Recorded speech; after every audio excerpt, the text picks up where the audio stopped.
Welcome to Healing and Growing with me, your host, Peter Gold, PhD. Join me and renowned teachers, healers, and practitioners as we explore the realms of healing and growth.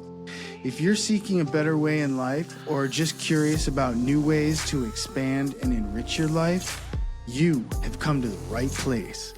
Welcome to Healing and Growing with Peter Gold, PhD.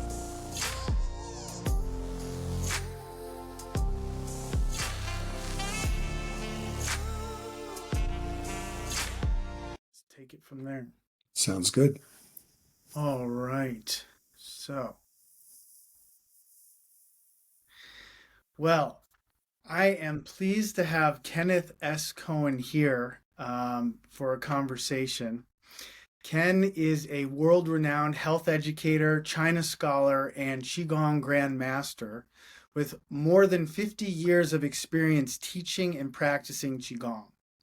A former collaborator with the great Alan Watts, he is the author of the internationally acclaimed book, The Way of Qigong, The Art and Science of Chinese Healing, the Art and Science of Chinese Energy Healing.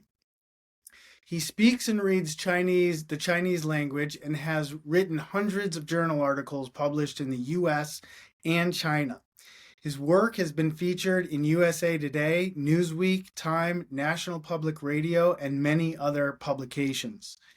In 1974, he received his teaching certificate in Tai Chi from perhaps the most renowned and revered Tai Chi school in the world, the William C.C. Chen School of Tai Chi Quan.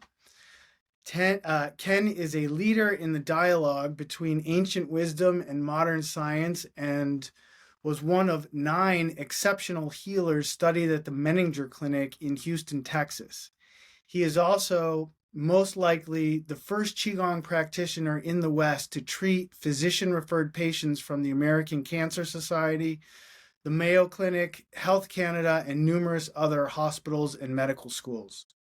In 1994, Ken was chosen as keynote and sole representative of Chinese medicine at the World Congress on Energy Healing in Switzerland. And in 2003, Ken won the leading international award in energy medicine, the Alice and Elmer Green Award for Innovation and Lifetime Achievement. In addition to Qigong, Ken has studied yoga and non-dualism extensively, and has a lifelong training in Native American and First Nations healing in cultural ways, which he continues to teach and practice today. I am very pleased to have Ken Cohen here. Welcome. Thank you. It's good to be here. And one just gentle correction, the Menninger Institute is not in Texas, but was in Topeka, Kansas. Oh, okay. Okay. Yeah. I saw somewhere online that the Menninger Clinic, there must be another one in Houston. Perhaps there is another one. And of course, my wonderful teacher, William C.C. Chen, I don't think he would ever claim to be the best known school. He's a very humble person. I do consider him an absolutely fantastic, extraordinary teacher. And he is still going strong in his 90s. He's still teaching not only the healing, but the martial arts aspect of Tai Chi. But thank you for thank you for those corrections. I appreciate that. So I first heard of, first, it's great to meet you, Ken. Your book, The Way of Qigong, has been such a touchstone for me for probably the last 25 years. I started practicing Qigong about in 1998, and just slowly started going to some classes. A friend was like, you have to meet this teacher. He was an extraordinary teacher for me at the time, and started going to classes, and then started, within a month or two, practicing on my own at home for 5 or 10 minutes. And then that grew to a half an hour, and then an hour. And then it grew to about 3 hours for about 10 years over, it ramped up, and then it started to ramp down. But I would say over the last 25, 27 years, I've practiced Qigong on average for about 2 hours every day, every morning. And it started in Taos, New Mexico with the teacher that I met there. And when I asked him I was right out of college, and I asked him for some literature on Qigong, the first book he recommended was yours. it took me some time to get the book, but once I did, I understood why that was the first book out of his mouth.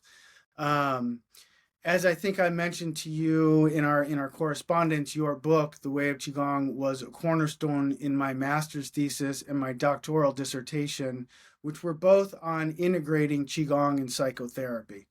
And for anyone with an interest in Qigong or Chinese medicine, I would say it is the seminal book, and I highly recommend that you get yourself a copy.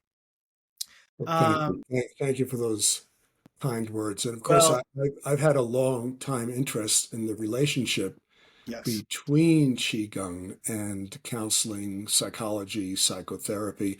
yeah. I taught Qigong actually as a form of body-centered psychotherapy in a graduate psychology program Oh, I here wish I in was in that one. nearby in Boulder, Colorado for quite a number of years. Then I've also been on a number of dissertation committees through Union Institute, through Antioch, and so on, that again look at the interface between what could be called energy medicine and qigong.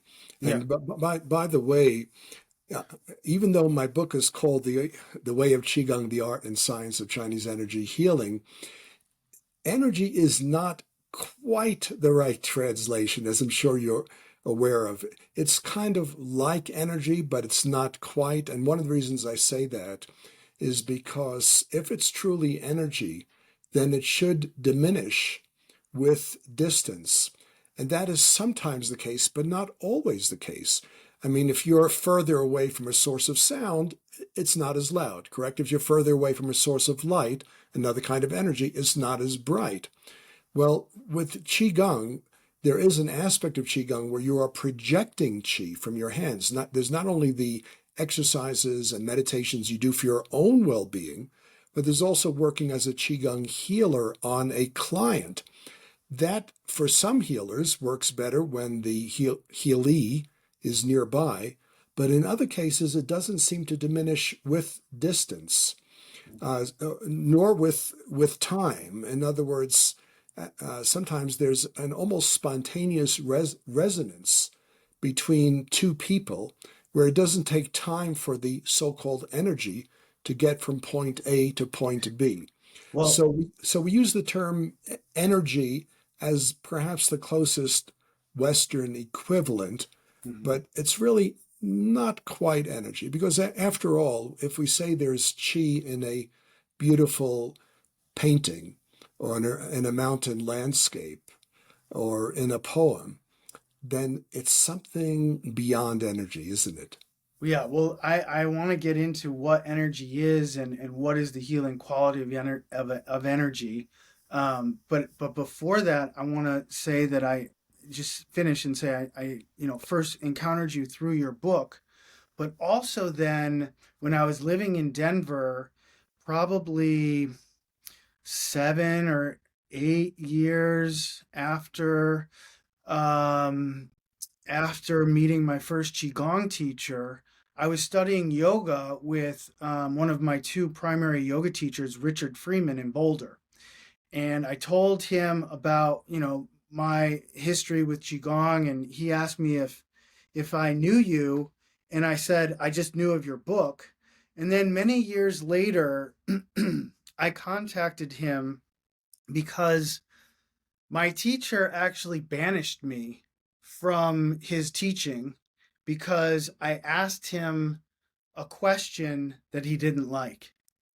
And that question had to do with the origin story of the foundational Qigong sequence that he practiced and he taught. And many times, very publicly and privately with me, he said that his teacher put together the sequence of Qigong forms, but that the actual forms were older than dirt and that his teacher just simply strung them together. Well, on his website, when I was writing my master's thesis, and if this was the first website that he created, he said that he invented the Qigong forms and the sequence.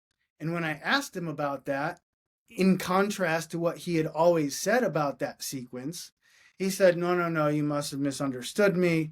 And I was like, I didn't misunderstand you. You said very clearly, publicly and privately, that the forms were older than dirt. Your teacher put the sequence together, and you were simply teaching what your teacher had taught you.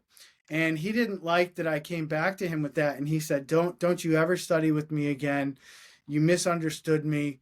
And that was that. And that was in the middle of writing my master's thesis. So I went on to write a thesis on the soul set, which is a sequence of Qigong forms that I put together for, to use a Jungian term, for someone's individuation process to help them come into more of who they feel like they truly are. So it was I understand. Let me interrupt you if I may, just for a second. I just want to clarify for our listeners that you're speaking of your Qigong teacher, not Richard Freeman, who you've been correct. Absolutely. before. Yeah, no, Right. Richard, Because no, Richard, absolutely. yeah, Richard never banished me and, of course. I has just want always to make had, that clear. And of course, yeah, Richard is a very dear old friend of mine. We've yeah, taught a number of workshops together, and he is just an yeah, extraordinary human being and teacher. absolutely. But I greatly sympathize with what you went through, Peter. And this is perhaps the subject of a future conversation. Because unfortunately, there's a great deal of misinformation in the Qigong world. In fact, in the 1990s, during the period that is known as the time of Qigong Qigong fever, when just about everyone was studying Qigong. This was almost a reaction to the previous prohibition against Qigong, which lasted from 1966 till 1982. So during the 90s, when Qigong was at an all-time high and was being widely promoted, there were some investigative journalists who wrote a book. I believe the title of it was Qigong Dang Dai Xue, a study of modern Qigong. And in that book, they asked over 150 of some of the best known Qigong masters in China whether they were teaching and practicing a classical style of Qigong that existed before the Communist Revolution, and how long they had been studying, if they had been studying since childhood, or if this is something they'd acquired recently. And I don't remember the exact numbers now, but something like 85% of them claimed that they were practicing an ancient traditional style of Qigong and that they'd been practicing since their youth. The majority had only been practicing for about 3 years and were practicing a very modern, if not just created, style of Qigong.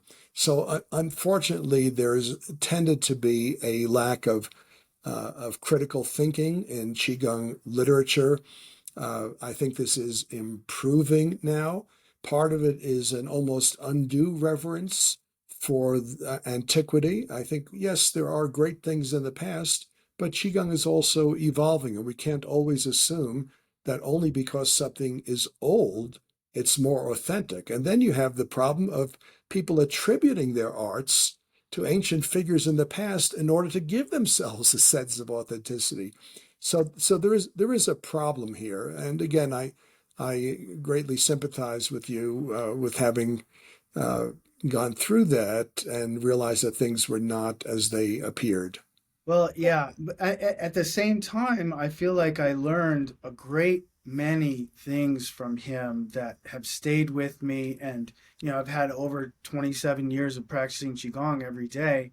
So he definitely imparted something very valuable to me. And I wrote my thesis and dissertation on it. Um, and it's like, the old saying, don't confuse the teaching with the teacher. He was a vessel for the teachings that I received from him. And he went on to do other things, and I held on to what was most valuable to me. But all that to say that when I encountered your book and when I read through it, and I'll just show you, I mean, it has all kinds of markings and notes on it. It's such a beautiful work of scholarship. It's so elegant. And again, I highly recommend it to anyone that wants to know more about Qigong. But where I want to start today is I want to start by asking you about a picture that I once saw of you, and it looked to be in the middle of a forest, and it was you sitting next to a fox curled up beside you. And when I saw that picture, I was so amazed. And I knew this guy's for real because you can't fake that.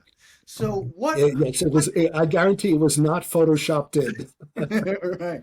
So what was, can you just tell us about, because it was so extraordinary. I could tell you were in the, out in the forest, and it just looked like that fox was just like a little dog, so happy to be next to you. And Yeah, fox known to be elusive.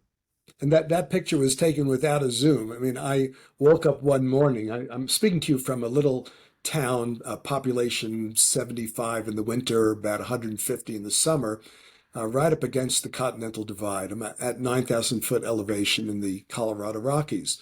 Well, one morning I woke up and I was, to be frank, I was lonely and thinking, what am I doing here in the middle of winter in this tiny little town with snow falling everywhere and having to constantly feed the wood stove? I was in a 600 square foot log cabin built in 1919. I lived there for about 20 years. And I was thinking maybe I should really take up that invitation I had to move to Hawaii. The Chinese community offered to create a teaching center for me if I would move to Hawaii. That's very tempting, and I love Hawaii. Well, just as I was thinking that thought, I opened uh, the curtains in front of this big picture window that looks out west, and there was walking through the snow, barely visible in the dawn light, a red fox. Well, the fox stopped almost right in front of the window. Luckily, I had a camera handy, and I went outside and sat across from that fox. I was probably about, oh, maybe 4 or 5 feet away. I mean, that's really close. This was not a domesticated animal. This was not a fox that people were feeding.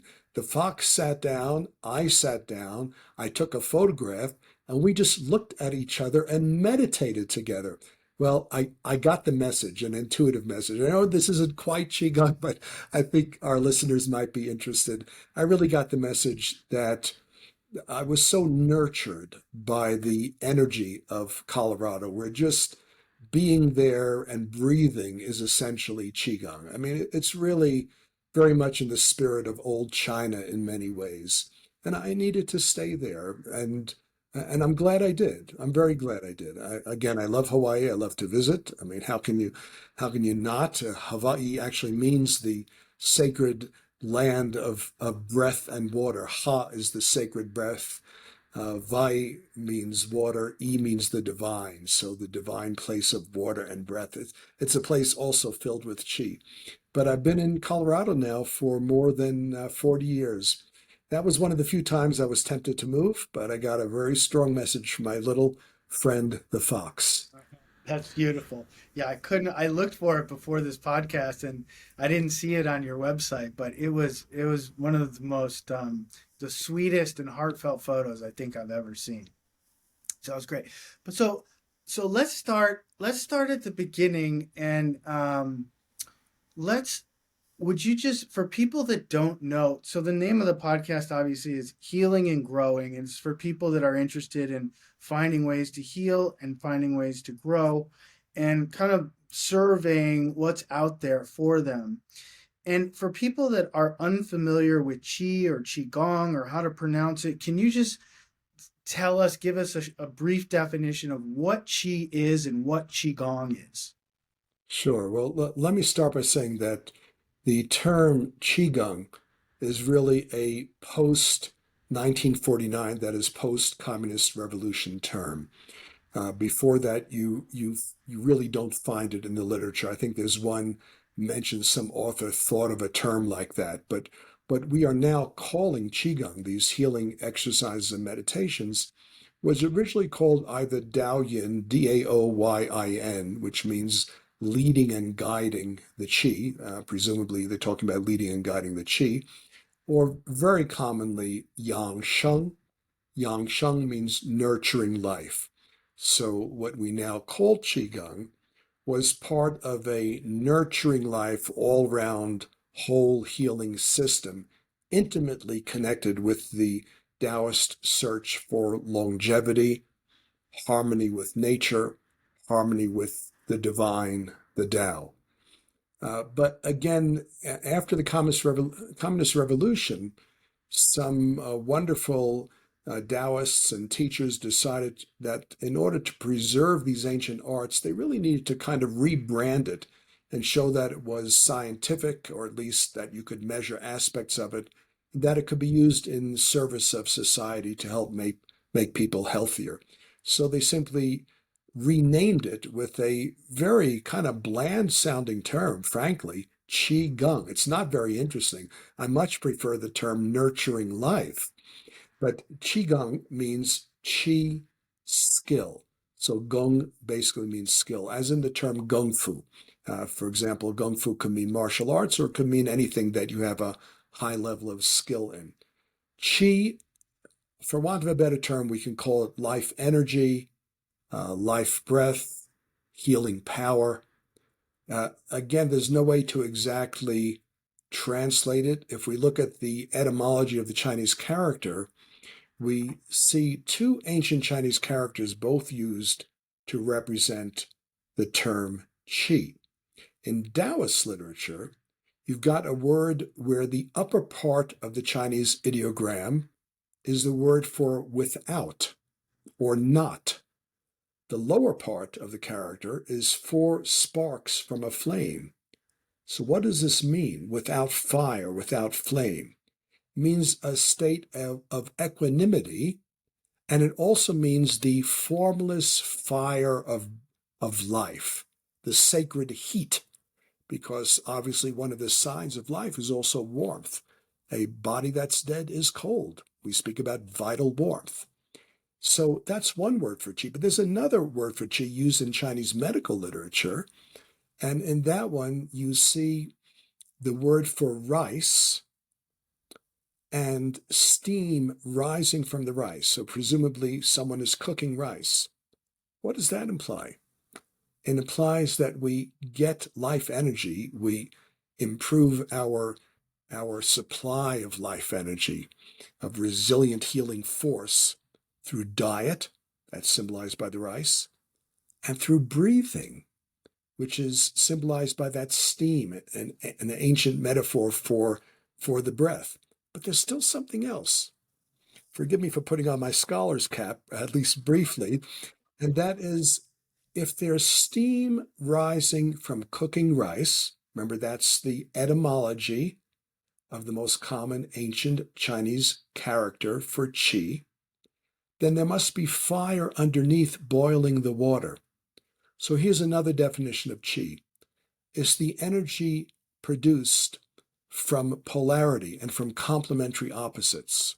So if yourself and nature are harmonized, if the right and left hemispheres of the brain are in unity and harmony, if upper and lower body are balanced, if right and left side are balanced, then you're going to have qi. So it's the energy produced by balanced polarity. So you see the problems with a simple translation. Let's for now call it life energy, and Qigong the skill of refining and gathering life energy to improve health and well-being primarily, but also to condition the body for any type of athletics, to make you less likely to be injured in martial arts or other sports, to help recover more quickly from injuries.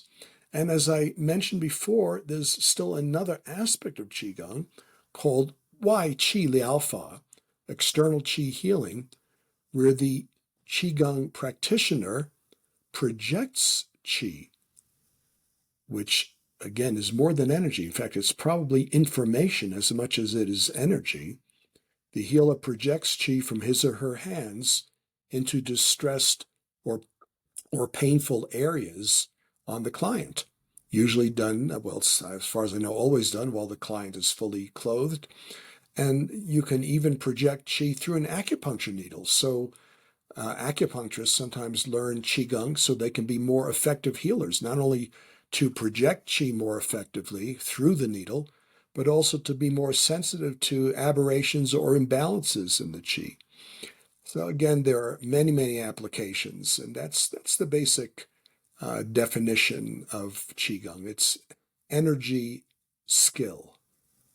I saw just on the external chi kind of healings. I remember in the movie 7 Years in Tibet, there was a depiction of Mao smoking, but he was also getting chi healing. So it's like he could smoke a lot, but then he got so much good chi from the chi masters that it kind of neutralized the negative impacts of smoking. I thought that was, Interesting. I didn't remember that portion. I remember the movie. It was a wonderful, wonderful film. It's sad, actually. Just a little comment on that. The level of chain smoking in China, I mean, it exceeds what we've had in the United States. And there's some sort of disconnect that, frankly, I don't quite understand. I remember when my beloved teacher, Madame Gao, first came to the United States, and I was one of her translators. She was a national treasure of Qigong and Tai Chi Chuan. One day we were sitting down having lunch together, and she said to me, of course, we're speaking in Chinese. She never learned English. She said to me, Gao Han. Now, Gao Han's my Chinese name, by the way. She goes, Gao Han, are other teachers like you? I said, what do you mean, Gao Laosher? I call her Gao Laosher. It means teacher Gao, because her last name was Gao. Then she continued, well, you don't smoke cigarettes. I said, no, no, no, I don't smoke cigarettes. That's bad for health. She goes, oh, I've heard that. But she herself she told me, was considered somewhat of an oddity because she didn't smoke cigarettes. And many of her own teachers even smoked while teaching classes. Well, you could imagine the effect it would have if I were a smoker and was smoking cigarettes while teaching a Tai Chi or Qigong class. So there's, sure. there's some dissonance, Yeah, sort of cognitive dissonance here that I still don't quite yeah. understand. I think things are better now. I mean, frankly, there is more health awareness in China, more awareness of the detrimental effects of tobacco. But what a difference, what a cultural difference was revealed in that conversation. Yeah, and a difference between kind of the point of qigong and the actions outside of a qigong practice. They seem in opposition to each other. If qigong is about health and healing and cultivation, and smoking is kind of the opposite. Um, so what I loved your scholarship and your definition of qigong, qi and qigong. So if you had to sum up for someone that has never experienced qigong, what is beneficial or healing or life-giving about practicing qigong? Why Well, is qigong a healing art? sure. I mean, there's so many different aspects. Let's look at it in terms of two basic categories. So when I think of Qigong, I think of it as both mechanical, physical alignment and well-being, as well as metabolic. On the physical level, learning Qigong can, I mean, very simply, help you relax and de-stress Hmm. because you learn how to use your body, your muscles more efficiently. There's a saying from one of my teachers who used to say, if you need 4 ounces of strength to do something, why use five? That extra ounce is going to wear you down. That's stress. Hmm. So again, on the just body mechanics, mechanical level, you learn to improve posture through really close attention to every detail of posture, things we usually don't think of. For example, when you're standing, is your weight spreading evenly through the feet, or are you favoring the outside of the foot, the inside of the foot, the front of the foot, or the back of the foot? All that will change stresses not only in the feet, but also in the knees and in the hips. When you're stepping and you shift the weight, does your knee track over the middle of the foot? Because if your weight is moving too much to the inside of the foot and your knee seems to move more towards the inside, you're going to be overstressing the inside of the knee joint and twisting your knee. And vice versa, if your weight was shifting too much to the outside of the foot. Or another example, looking at the mechanics of breathing. Is the chest relaxed, especially the sternum, the breastbone? If the breastbone is distended, if it's pushed out or lifted up, you will tend to encourage shallow thoracic breathing rather than deep diaphragmatic breathing. And most of the oxygen exchange of the lungs takes place in the lower portion of the lungs, not the upper. So if you're moving your chest as you breathe, I'm talking about relaxed breathing, not when you're out for a run or in some sports competition where you're going to be breathing much more deeply, and there will be some involvement of the chest. But when you're relaxed, if your chest is moving very much, if you're not feeling most of the movement in the lower abdomen, then you're not driving enough oxygen into the cells. So one of the first things you learn in Qigong is the mechanics of breathing, that when you inhale, the lower abdomen expands very gently, not through force, just happens by itself. When you exhale, it releases. People say expand your lungs. Actually, the lungs don't have any muscles. What happens is you're increasing the space where the lungs sit. That creates a vacuum which passively draws air in. The easiest way to do that, and the most efficient way to do that, is to allow the abdomen to expand when you inhale. I know some of our listeners are thinking, or viewers are saying, what do you mean? Isn't a deep inhalation, now I'm breathing deeply? No, that's dramatic breathing, but shallow breathing. By the way, I always go through this talk when I go for a yearly physical with my physician. I've got a wonderful doctor up here in the mountains, and I do believe in Western medicine. I just don't think it has all of the answers. And if he's listening to my chest with a stethoscope and he says, breathe deeply, well, you know what breathe deeply means for me. The chest is hardly moving, and it's the belly going out when you inhale, releasing when you exhale. And then he stops and thinks for a moment, and he says, oh yes, breathe shallowly. I said, okay, and then I'll expand and drop the chest and Uh-huh. produce the type of movement that he's looking for. But so many people, including a lot of physicians, are conditioned to believe that breathing involves mostly the chest rather than the diaphragm. Now, when you're using the diaphragm to breathe, when the belly is expanding and releasing with each breath, you're basically massaging the internal organs as you breathe. So we see, again, I don't want to go over this too long, but on just the basic mechanical side, you learn to relax, have better posture, deeper breathing. But then there's the metabolic side, that we can actually learn to control many aspects of our physiology that in the past were considered unconscious and beyond our control. They are part of the autonomic and automatic nervous system. But you can actually change, for example, the degree of dilation or constriction of the blood vessels. So you can improve peripheral blood flow all the way to the fingers and hands. Well, that's important news for people with Raynaud's syndrome or anyone who just suffers from cold hands and feet in the wintertime. It also implies that there could be a healing benefit for cardiovascular health or for problems like migraines, since some forms of migraine come from chronic states of vasodilation or constriction. We can change our reaction to stresses so that we don't have such a rapid heart rate or so that our blood pressure doesn't go up. It is even possible, and this is supported by some pretty good research, to change hormonal levels. At the very least, we can increase levels of DHEA, the body's anti-aging hormone, and decrease the stress response of cortisol. Cortisol, the common stress hormone, by the way, is it's a neurotoxin. When you're upset, angry, if emotions are out of control, if you're letting yourself get too stressed out and worried or frustrated, you're giving your giving your brain rather a bath in neurotoxic chemicals, and that can lead towards earlier dementia. So again, this is just the tip of the iceberg. There are so many reasons why someone would practice Qigong. In my own age group, since I am considered a senior, we've got a lot of very good evidence written up in journals to show why and how Qigong would prevent dementia and preserve cognitive health with increasing age, as well as just keeping high energy, good vitality. I seem to have as much energy now as I had in my 30s.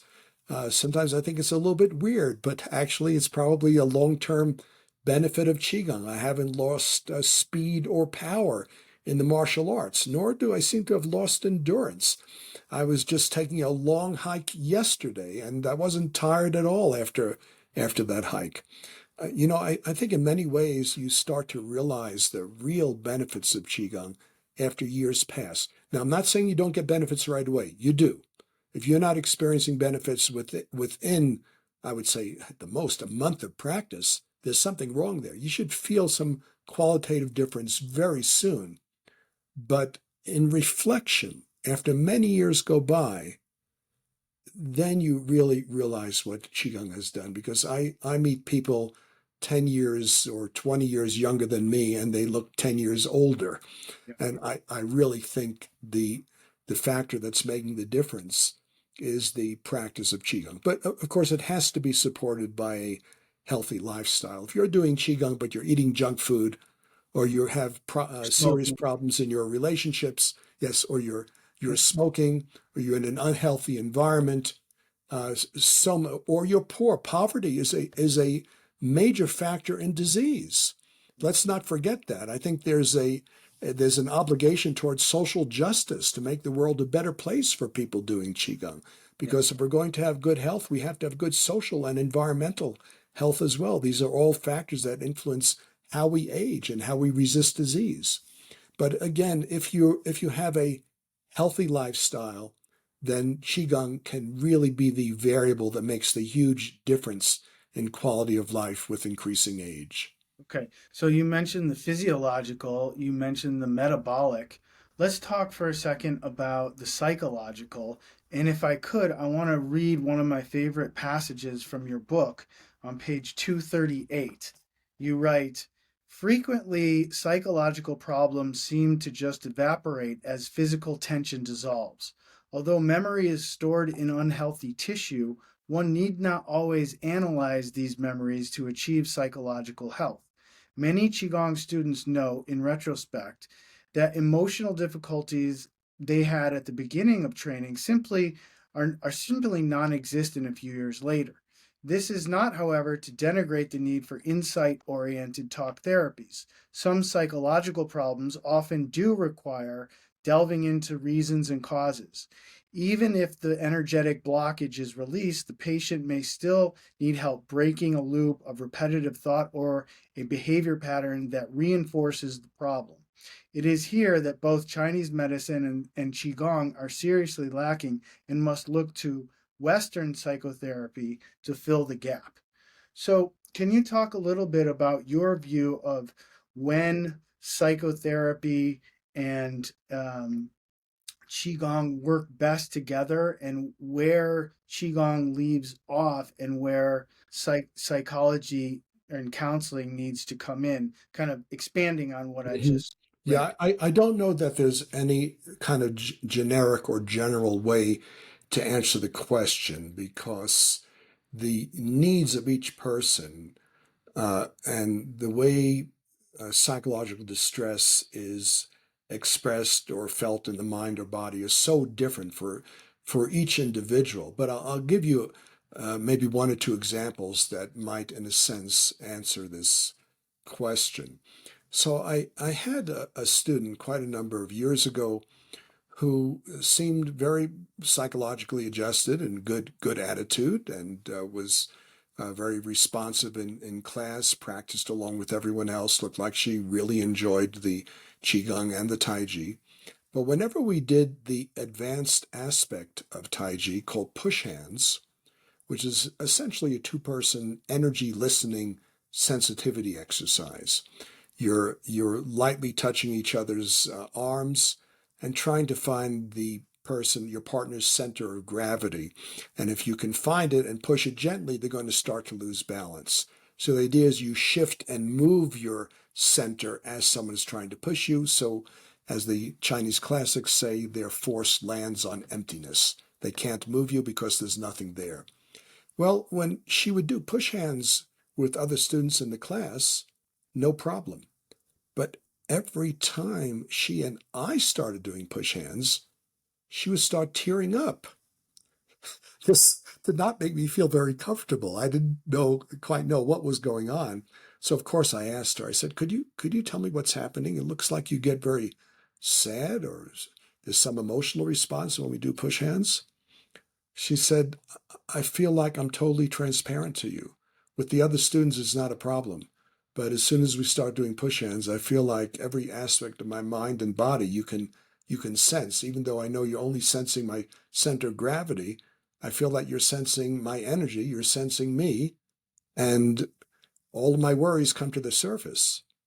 I said to her, well, look, in your case, Qigong is helping to release, and Taiji are helping to release some of the physical structuring of whatever's happening with you emotionally. And I gave her some examples. We say in English that someone is uptight. Well, when they say they're uptight, often they are literally uptight. There's a lot of tension in the upper body. Or if someone says a situation is a pain in the neck, their neck gets stiff. Or if they say, I can't bear it, often they'll have a stooped over posture. Sometimes when they say, I can't stand it, you notice their knees are locked. Basically, what I said to her was, Qigong is helping you and Taiji is helping you with the physical aspect of emotional healing, but I'm not a psychotherapist. So it looks like emotions are coming to the surface that need to be resolved at that level. Let me make you a referral for you to a very fine counselor who I know, a licensed counselor, and let's see if that helps. She started going to the counselor, and between what that therapist was doing and what she was learning from the Taiji, it really made a huge difference. Things turned around. And she told me later, again, I was not trying to pry because I'm not a therapist, I'm not a counselor, but she told me later that psychological issues she'd been dealing with for a very long time were finally resolved. I don't think that would have occurred only with talk therapy, nor would it have occurred only through Qigong and Taiji, but the two really work together. Nevertheless, there are times, as in the portion from my book that you read, where when sometimes we heal emotionally, yet there's some residue of that experience or trauma that's held in the body. And so there's a tendency towards becoming preoccupied with that past situation. Now, there are times where when you change the physical armoring of the emotions in somatic tension, that when you change that and release that, the emotional issue is no longer an issue. Maybe you have new insight into whatever had caused it, or into yourself, or into a relationship. So, again, I have indeed seen times where people have some rather serious emotional issues. Now, I'm not speaking so much about ones that are biologically based, where there's a problem in brain chemistry, where they actually need help from a psychiatrist. But there are many life experiences that bring up difficulties that can be resolved just on the physical level. So I personally feel it's as much a mistake to assume that all psychological challenges can be resolved through talk therapy as to assume they can all be resolved through energy medicine, through Qigong or Taiji. Great. Okay, so we did the physical, the metabolic, the psychological. Now, what about the spiritual? Are there spiritual benefits? What could people expect with their spiritual evolution if they start to practice qigong? So the boundary between yourself and the outside becomes softer.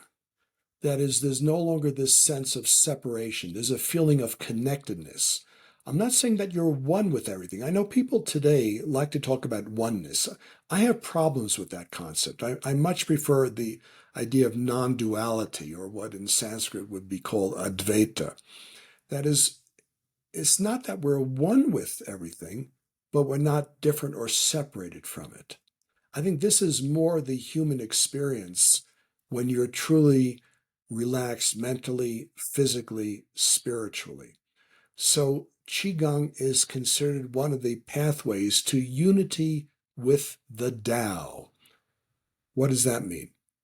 That means a sense of harmony with all that is, of flexibility and adaptability, a feeling of joy in the beauty of nature, in life itself. So that I think is the real spiritual benefit of Qigong. Now, in classical China, in Taoism, uh, they expressed it a little bit differently. And let me just give you a kind of hint of what that's like, this other very ancient worldview. The belief is that there are three treasures in the body, three basic forms of energy, called Jing, Qi, and Shen, collectively known as the Sanbao, or three treasures. Jing, Jing, basically means life essence or vitality. It also means sexual energy. Etymologically, the Chinese character is a picture of wheat germ. By extension, that came to mean the germ of life, and is said to be housed in the lower energy center in the lower abdomen. So you have Jing, sexual vitality, we could call it. And then you have Qi, what we've been talking about, which relates to the breath, to breath energy, to the breath of life, and is said to be stored in the middle or chest dantian, related, of course, to the movement of the diaphragm and also the lungs and the chest. And finally, you have Shen, or spirit. Spirit is not only your inner spirit, which is stored in the third eye, the upper dantian, upper energy center, but it's also the spirit of the universe. Well, there are ways to conserve each of these three energies. We conserve Jing through balanced sexual relationships. Sexuality is not denied in Taoism or in Qigong. We conserve Qi through quiet breathing and through silence. Excessive breathing, talking, or thinking wastes Qi. And we conserve Shen by sometimes turning the gaze inwards, not allowing ourselves to be captured by or overly attached to what is happening outside. But interestingly, when these three treasures are conserved, they tend to join together in this ancient theory of interior alchemy. And as they join and unify, there is a deep spiritual transformation where we feel, strangely enough, not only internally unified, but in harmony with all that is. We feel deeply interconnected in a new and refreshing way. That's sometimes also called the creation of the Ling Tai, the immortal embryo, the new self within your body. Uh, it's not like the movie Alien. It's not that you've got some horrible thing inside of you, but again, it's in symbolic language. It means you've become again as a child. You have that innocence. In chapter 10 of the Tao Te Ching, the classic of philosophical Taoism, written in, we believe, in the 5th century BC, it says, uh, concentrating the qi and attaining suppleness, can you become as a child? Concentrating the qi and attaining suppleness, can you become a child? So that's part of the spiritual transformation, recovering joy of life, innocence, not regressing. I know some people might think, well, I don't want to become again as a child. No, it's not regression.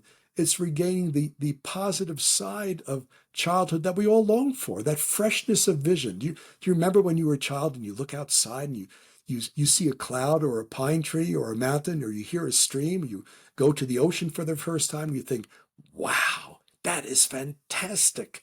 And you don't have to think philosophically about it. You're not worried about the water cycle or about pollution or anything else. You're just totally entranced by the beauty of nature. That is spiritual. That's not just a change in your perception. That is spiritual transformation. And I really feel that's one of the benefits of practicing Qigong. Okay, this is beautiful. So then just to round it out here, on page 183 of your book, another one of my favorite lines in your book, you write, "The purpose of Qigong is not to become proficient in Qigong, but to become expert at being more fully who you are." And to my ears, as a trained Jungian psychologist, that sounds a lot like Jung's notion of individuation. So, how do we know when we're more or less fully who we are? And how does Qigong bring us to that place? If you are enjoying this podcast, please take a few seconds to follow, like, and share it on Spotify and or Apple Podcasts. It would mean the world to me, but more importantly, it will help other people interested in healing and growing find additional resources for themselves and others. I'll give you a second to do that right now. Good. Thank you so much. Now back to the show. Uh, well, in a way, you've answered the question already. I mean, this is not a uh, it's not like something you grasp at. It's not a one-time thing. We're on that pathway towards becoming more authentically ourselves through all of our life experiences if we have the courage to be who we are rather than succumbing to pressures from unbalanced influences in our society or people we come in contact with. So Qigong is just part of that inner unfolding. I agree with you that Jung's concept of individuation sounds a lot like Qigong. I think it's another way of looking at what Qigong accomplishes on, on a psychological level. And by contrast, what a tragedy when we meet someone who we saw had a spark when they were younger and they've become less who they are as they age. I think we've all had that sad experience where we meet people who have not individuated. So we know it for ourselves. It's not something where I can give you a specific criteria and say, here's the checklist. Now you can find out if you're more who you are or you're less who you are.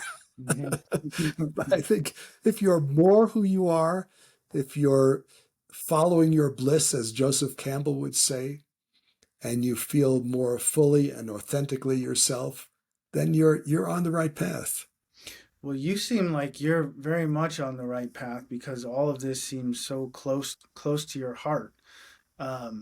Maybe we could switch gears here for a moment and just hear a little bit about your journey towards Chinese Chinese medicine and Qigong and the Chinese way of life and looking at the world. Like, how did you start? What is your journey from Well, you know, from where you I once asked where, Alan, I go ahead. once asked Alan Watts about this. You know, he was a friend, and I got to know him quite well, especially in the last year of his life. And he once said to me, "If you know what you need to do, you don't choose, you just do it." Sounds a little bit like Yoda, doesn't it? Yeah, You know yeah. what you need to do, you don't choose, you just do it.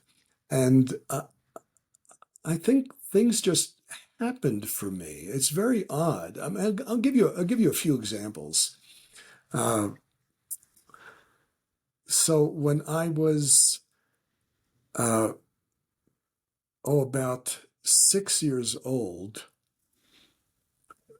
there were a group of kids in my neighborhood that didn't like me for whatever reason, and we used to have our play wars where I would stand on one side of the street and they would stand on the other side of the street and start throwing rocks at me. And I used a garbage can cover as a shield, and I'd be throwing rocks back at them.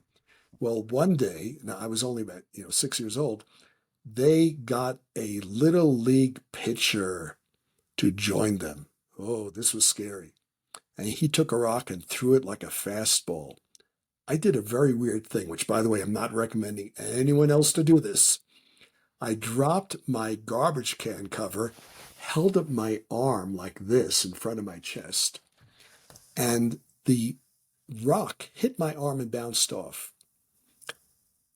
Only many years later did I realize I was in the posture known as ward off from Tai Chi. But what I remember is I ran into my house after that. I was not hurt at all. I knew the rock should have broken my arm, but I wasn't even injured. It wasn't even a bruise. I went running in the house, and I still remember today what I said to my mom and dad. I said, Mommy, Daddy. And I told them about this big boy who threw the rock at me. And then I said, quote, I was in my body, and so he couldn't hurt me. I was in my body, so he couldn't hurt me. I had this sense of energy flowing through me. And this was, in a way, a kind of martial arts skill that for some reason I was demonstrating at that young age. Another thing from my childhood, I've always had memories from before I could speak. I honestly believe I'm remembering from when I was probably maybe 3 or 4 months old. I remember being in the crib. I remember hearing voices but not knowing what the words meant. I remember the quality of my perceptions. That's always been true for me. I remember when I was 3 years old telling my parents what I remembered, and they said to me, oh, you couldn't remember those things. I was 3 years old, and I still remember today. When I discovered meditation, at first actually it was yoga meditation. I was about 15 years old, and then Buddhist meditation, and started going to a Zen temple. To me, I was in the same realm of clarity, of innocence and clarity that I remembered from my childhood and from my infancy. That was certainly one of the draws. And then on a more sort of conventional, mundane level, this is probably now more the answer viewers are expecting. When I was about 15 or 16, I was attending a seminar on Buddhism. I was already interested at that time. And during the lunch break, someone was out on the lawn doing a strange slow motion exercise or dance. I didn't quite know what it was. However, I was absolutely entranced. I felt so relaxed and good. I didn't know what it was I was feeling, but I felt fantastic watching him. So I went over to this guy afterwards. I said, excuse me, what were you doing? He was an old guy. I mean, I was 15 or 16. He must have been like 25 years old. Whoa, he was an old guy. I said, excuse me, what were you doing? He said, oh, it's a Chinese exercise called Tai Chi. I said, oh, did you make that up? Shows you how little I knew about it. He said, no, this is something I learned. I said, really? There are teachers of this? He said, yes. Well, it wasn't long after that that I found my first teacher of Tai Chi. I became a private student of a guy named Tom Downs. And Tom was a kind of first generation student of William C.C. Chen, a very great Grandmaster of Tai Chi, who's still alive and teaching today. When I started with Tom, he probably thought I was hopeless, that there was no way I would ever learn it.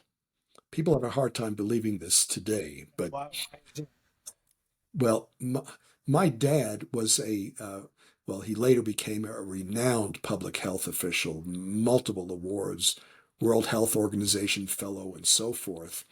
But in those days, he also worked part-time as a pharmacist. And there was the unfortunate belief that the best cure for the common cold is an antibiotic like tetracycline. So my health deteriorated very quickly because every time I got ill, I was taking antibiotics. My health got worse and worse. I had insomnia. My nervous system was messed up. I remember in those first classes with Tom, when he would ask me to do the opening movement of Tai Chi, he'd be instructing me in it. Instead of, let me see if I can show you something. I think we can do this. So instead of the arms, just moving here and floating down to the sides, You've all seen these slow motion exercises, and you shift the weight back, and you pivot, and shift into the right leg, and so forth. And instead of that, when I was relaxed, this is how I moved. Hands were shaking and Hands were shaking. I was in very poor health, and something clicked, something happened. And within 6 months, I started advancing very, very quickly. I advanced so quickly that after about a year of these weekly private classes, he said, I've got to send you to my teacher. And so, with his reference and introduction, I started training with William C.C. Chen. I still met with Tom fairly often, but I became a regular student, both in group and private classes in Tai Chi and Tai Chi sparring. I still love martial arts. Push hands, the two-person exercises, Tai Chi sword, Tai Chi sword fencing, and then eventually with another major teacher who taught me Qigong, Taoist meditation, Bakwa, Xingyi, other related martial arts and healing arts. Now, here's a curious thing that happened. About 5 years later, after I got my teaching certificate from William C.C. Chen, which I got in 1974. It's actually on the wall behind me. I'm speaking to you from my library here. Tom and I started giving workshops together. And remember, he was my first teacher. Every now and then someone would ask him a question like, well, and the question might be directed towards both of us. You mentioned how what wonderful healing benefits you can get from Tai Chi. But what if you just have a weak constitution? Bad genetics. I mean, can Tai Chi really change things around?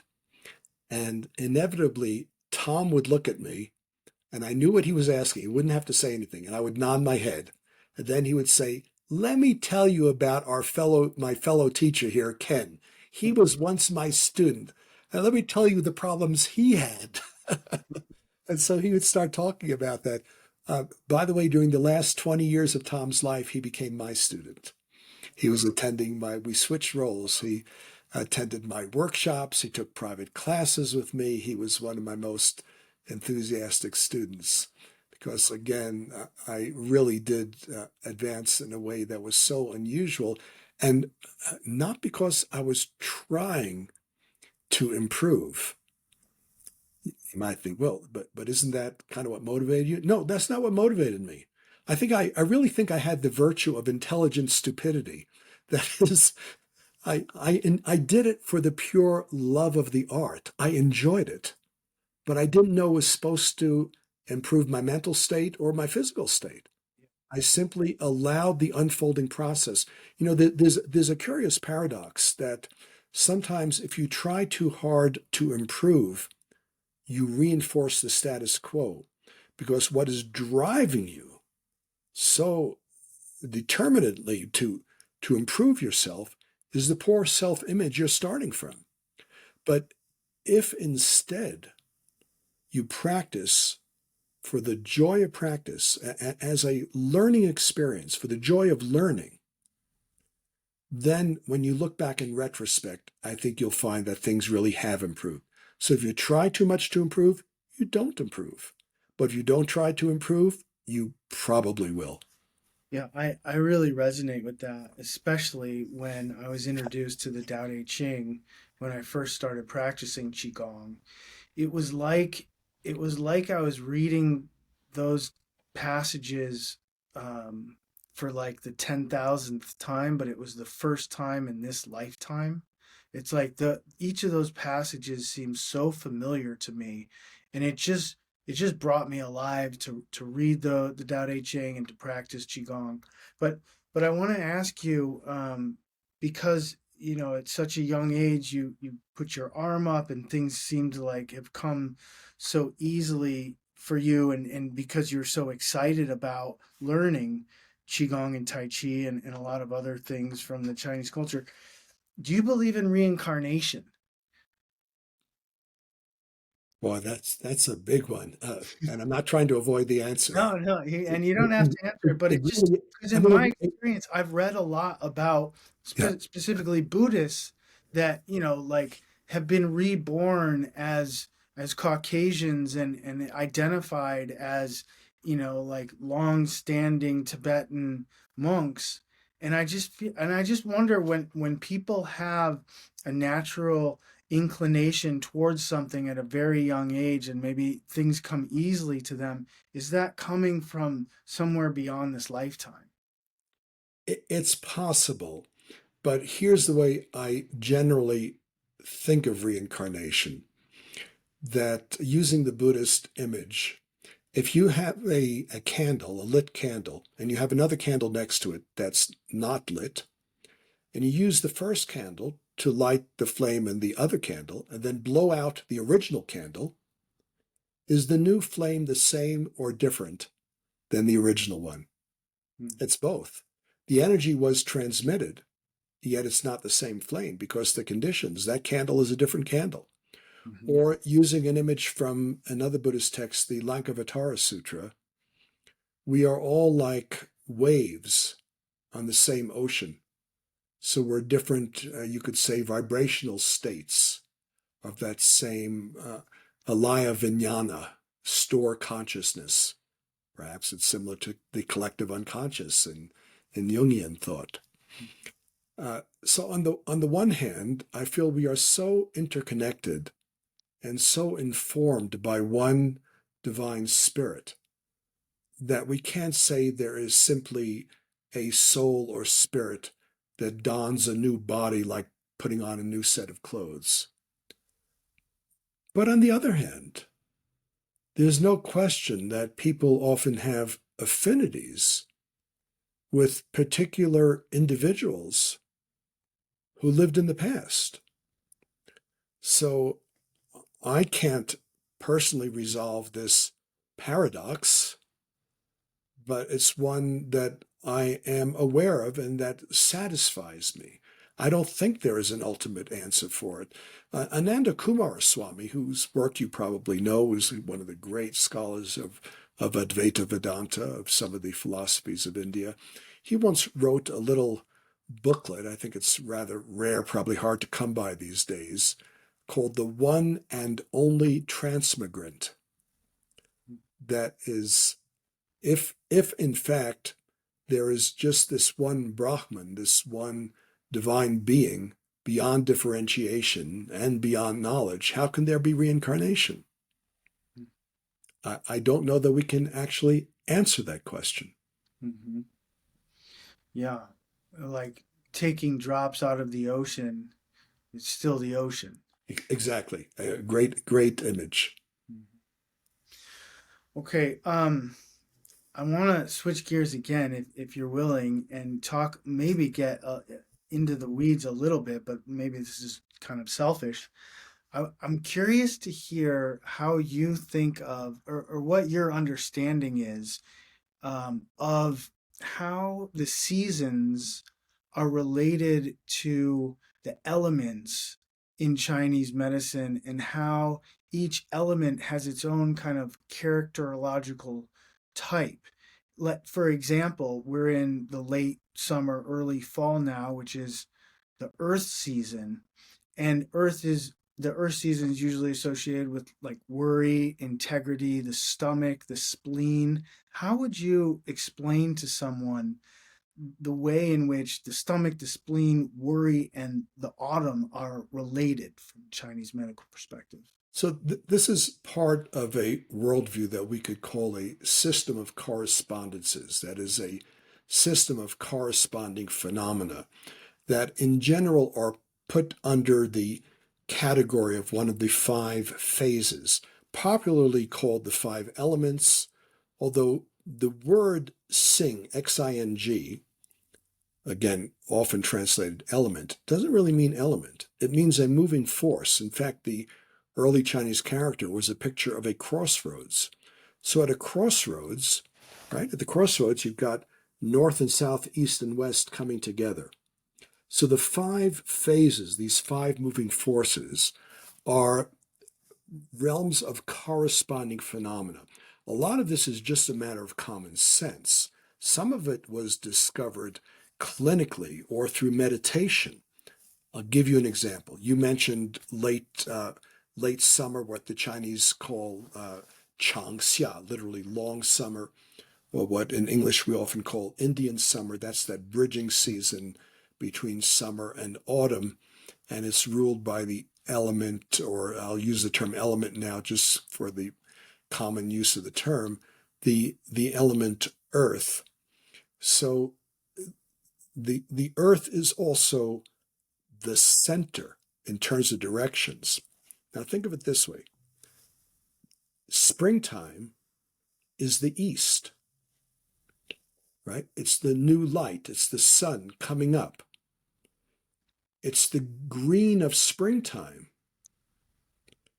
It's the energy of the liver, which is the organ most affected by the springtime. It's related also to the gallbladder. We know the liver and gallbladder are closely connected, even in Western understanding of physiology.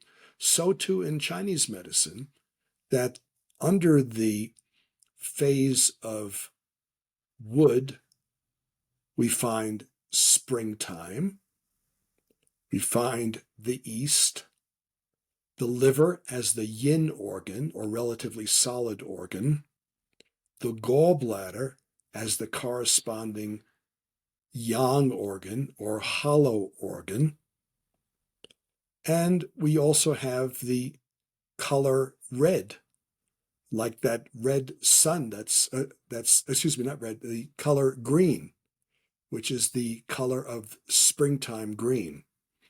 But let me, So, if I may, and the planet Jupiter. okay. So, but how did they associate spring in the liver and the gallbladder?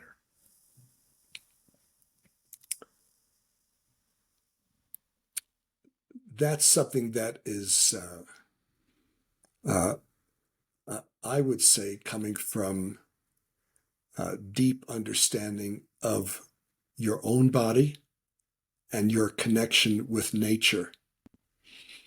I feel that this is actually something fairly obvious if a person looks within and just senses.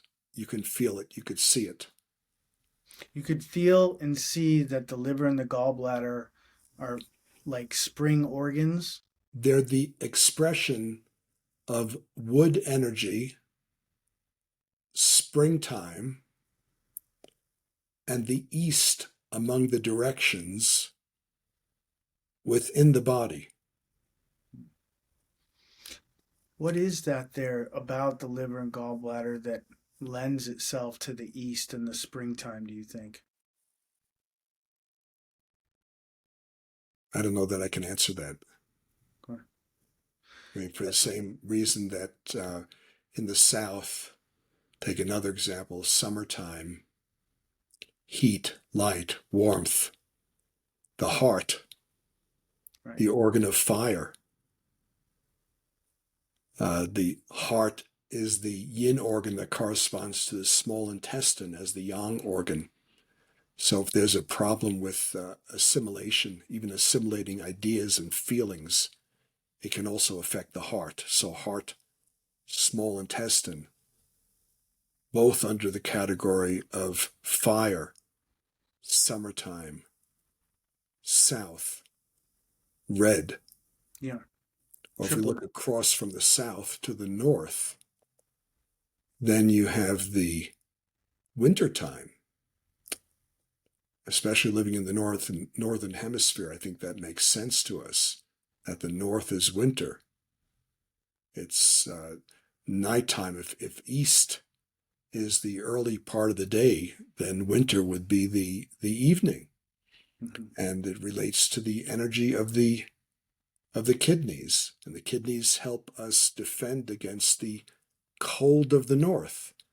The related organ to the kidneys, where kidneys are yin, would be the bladder, which is the yang organ. And again, in Western medicine, kidney and bladder are closely connected.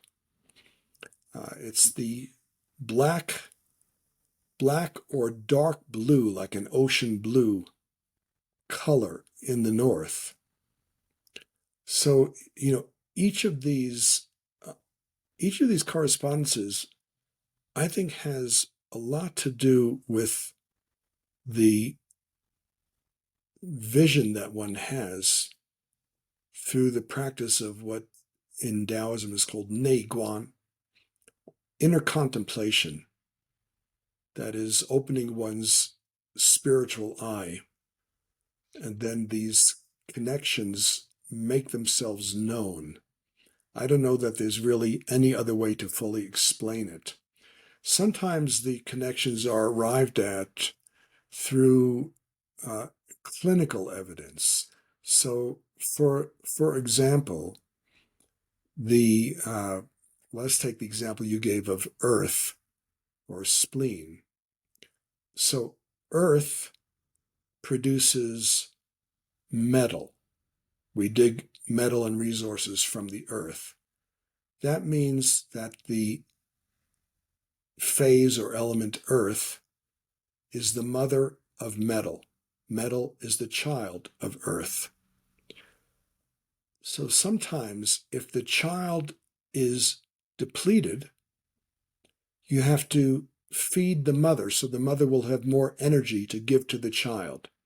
So if there's a problem with the lungs, which is metal in the body, there are times where you treat it via the spleen, which is the earth in the body. Well, let's take another example. I spoke about the heart being fire. Well, fire and water are opposites. So heart and kidneys are opposites. There are cases where someone has a heart condition in which, according to Chinese medicine, and this isn't true in every case, but there are individuals where the heart problem, whatever it is not inherently a problem in the heart, but rather there's been an exhaustion of kidney water. And because there's an exhaustion of kidney water, because of too quick a pace of life, because of worry, stress, because of fear or phobia, which are the emotions stored in the kidneys, because kidney water is depleted, heart fire becomes excess. Then, instead of treating the heart directly, we treat the kidneys to tonify or build water energy. Then heart fire is sedated, and with fire and water in a state of greater balance, the cardiac symptoms or cardiovascular symptoms seem to abate.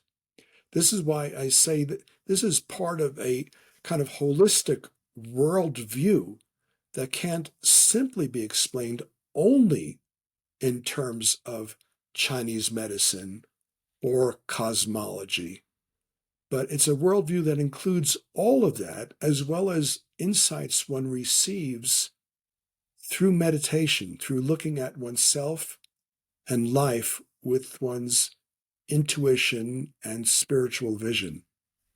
Like you said before, Chinese medicine is thousands of years old. So clinically, over time, these patterns have probably been recognized and confirmed that, yeah, if you treat the heart, then that can affect the that can affect the earth It can stomach affect the spleen spleen. because fire creates ashes, all creates all of earth. these things kind of like acupuncture points. It's like how do they know exactly where the points are?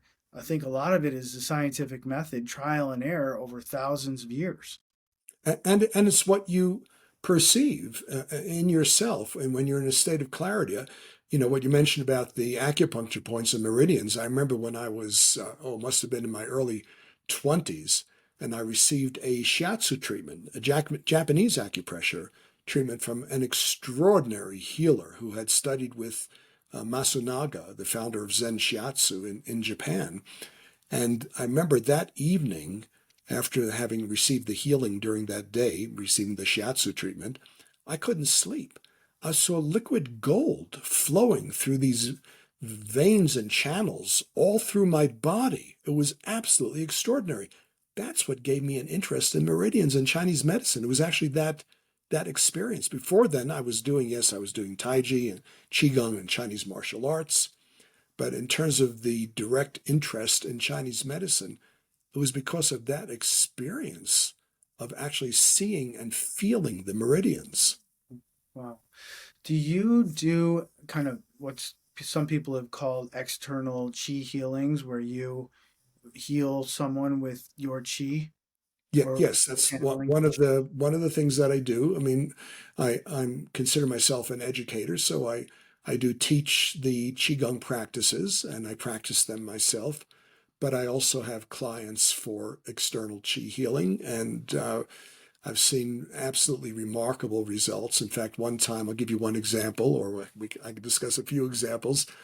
I had a client who was himself a medical doctor, a fairly well-known physician, and he had heard about me because he saw me present at a alternative medicine conference. So he flew out from his hometown to Colorado, and we worked together every day.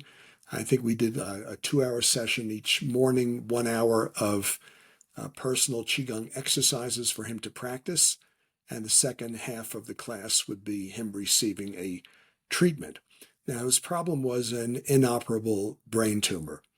And again, he himself was a physician, but his oncologist told him there was nothing else that Western medicine could do for him. So after, I think he was here for, it was a while back, I think he was here for about a week or so. We did daily sessions. He goes back to his oncologist a few weeks later, and the tumor was completely gone. Or another example, someone who had uh, a very advanced case of MS, as well as multiple other challenges. And he had extreme tremor. He couldn't hold his balance. He'd be shaking all the time. And again, this person had other issues, some cardiac issues, various health problems. Once again, we did a combination of Qigong exercises, at first mostly done from a seated position. And there are some styles of Qigong that are more specific for neurological health. Now, I do want to make clear that I'm not a physician, so I didn't say I was treating MS. I'm teaching methods of energetic balance. If a person has a health challenge, we hope it might affect that, but I'm not claiming to treat disease. So we did Qigong exercises, but I also did a Qi healing treatment. And within a week, this person was starting to walk without a walker and continued to improve. So I've seen this over and over again. And for the skeptics that think, well, how do we know it's not just placebo effect? You know, maybe they read your book and they think you're some sort of know-it-all and authority, and they see you wearing Chinese clothes and they think, oh, this guy must really know something. And he throws out these esoteric words in Chinese. So it's probably just the power of expectant trust, placebo. One of the ways we know that it's not placebo, or that placebo is not the main factor in explaining outcome, is that external Qi healing works very well on animals. It even works on tissue cultures. So if you, for example, inject now I don't like animal experiments, but I do keep up with the research. If you inject hepatocarcinoma, liver cancer, into some laboratory rats, and you have one group, a control group that's not treated, and you have another group treated by a sham healer or healers who are imitating the movements of a Qi healer, but who don't have any actual training. Then you have a third group treated by people who have actually trained in external Qi healing. And then you measure the rate of tumor growth, or the inhibition of tumor growth. There's a statistically significant difference, a major difference, in the group treated by the actual Qi healer. Or if you have a group of mice that are subjected to cold stress by forcing them to swim in ice cold water, but half the mice have first been treated by a Qi healer. Then you look at the degree of muscle damage after swimming in the ice water. The group that had first been treated by the Qi healer has significantly less damage to their muscles and to the mitochondria. Well, how do we explain that? Is it that these were super intelligent mice who believed in the power and authority of the Qi healer? I don't think so.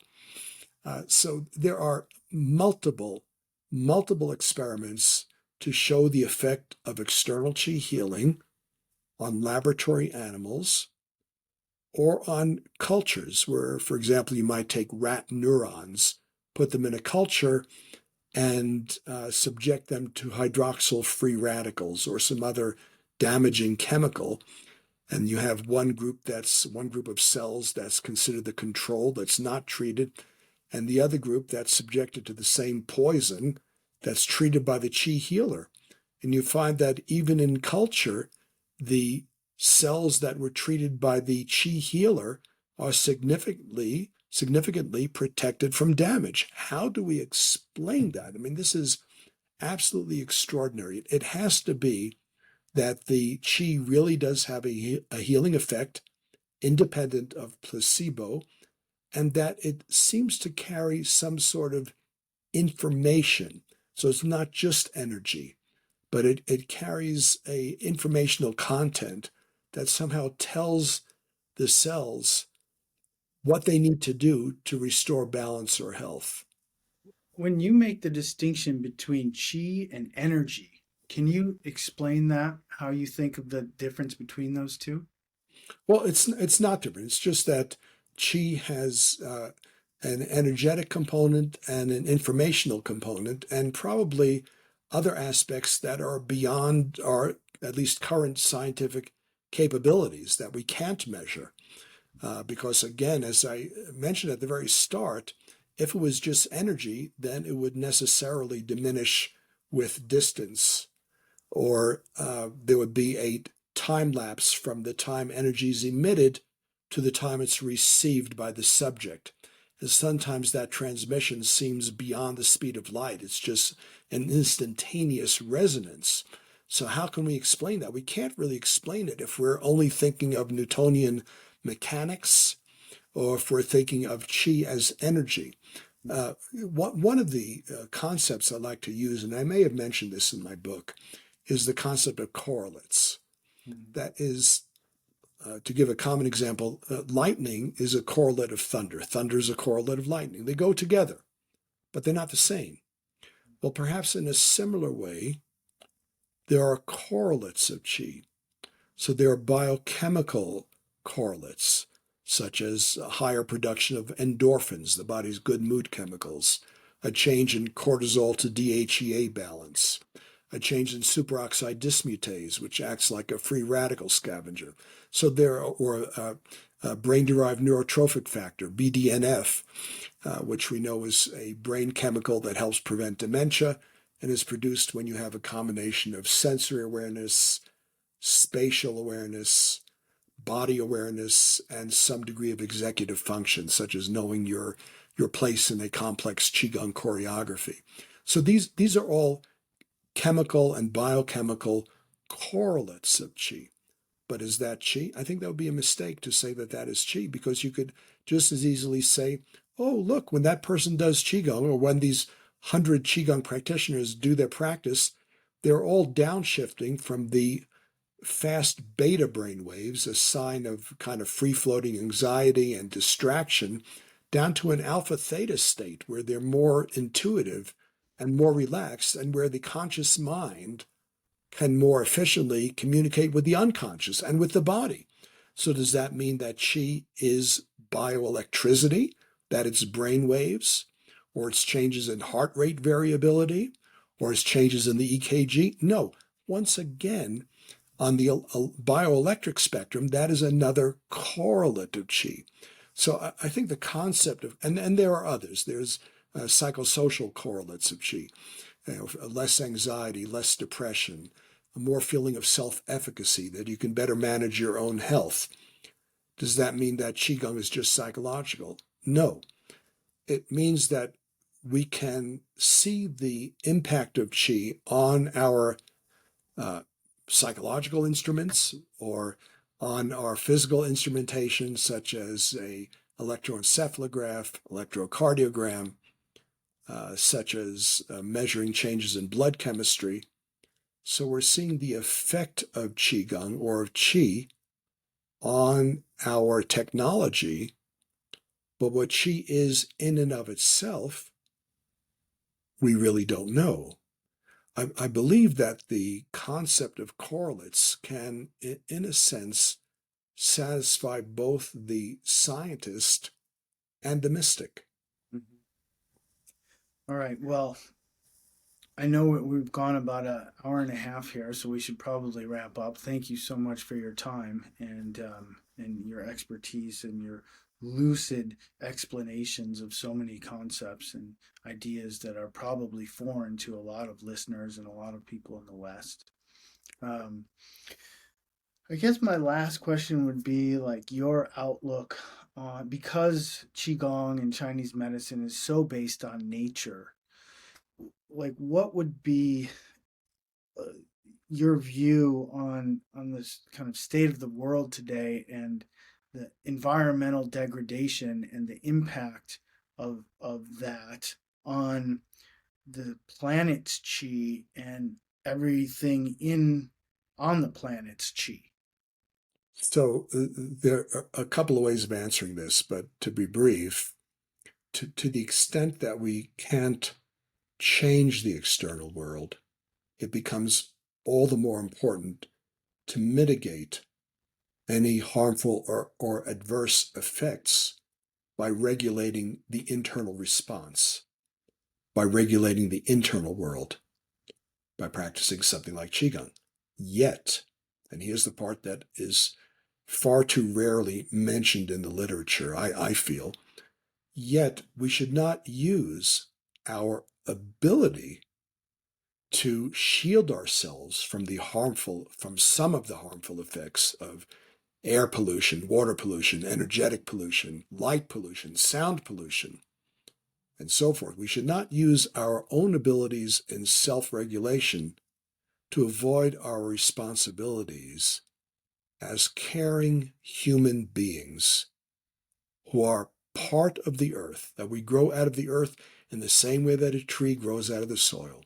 So we have to be careful that we not use our abilities to self-regulate and to understand our internal world as an excuse for avoiding whatever we can do to preserve the health and beauty of our planet, not only through our own behavior with recycling and being more environmentally conscious and expressing our love for the world, because that's also a strong healing influence on others, our love for nature, but also through, when appropriate for each of you, through activism, through your vote, through getting involved, through preserving nature where you're living, getting involved with your community, your ecological community, your social community. So I think all of that is part of the bigger picture of Qigong, because after all, as we practice Qigong, we become more sensitive to the environment. Yes, we can mitigate some of the effects, but we also become more sensitive to what is happening to our beautiful planet. So let's work together, friends. Let's work together to preserve the beauty of this world that we love.